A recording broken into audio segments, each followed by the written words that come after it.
Prior to the 2022 general elections, the Team Unity government held a groundbreaking ceremony for the construction of a 35.6 megawatt solar energy plant with storage facilities involving Swiss company Leclanché.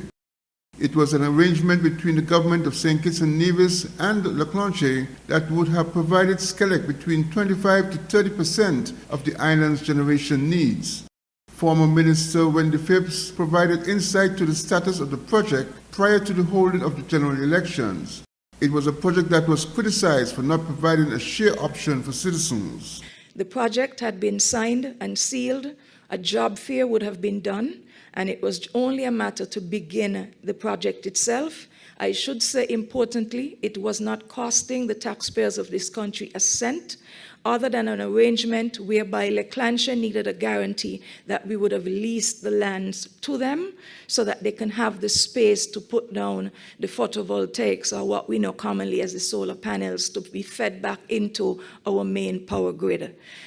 What has happened since with the Africa Exim Import Bank, and what we're reportedly hearing now about some $100 million being put in place for that same project, it behooves us to figure out what kind of logic, what kind of sense it makes to put the country in more debt for something like that when we had a project right in the palm of our hand that wasn't costing us anything.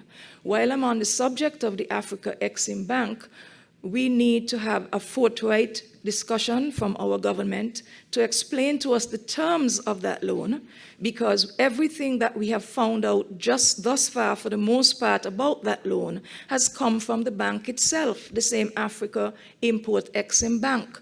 Had they not said, based on a meeting I think that some of the heads would have attended in Barbados some months ago, we would not have known that such an arrangement had been entered into. We do not know the terms of the loan, what it's costing us, how long the people of this country will have to be in debt over it, how soon this project will get off the ground. But meanwhile, what we are seeing is quite a bit of insensitivity with persons who are already financially strapped because of being struck off the list when it comes to the PAP, because of the high rises in the cost of living, who can't pay their electricity bills, but you're being notified, pay up or we cut you off.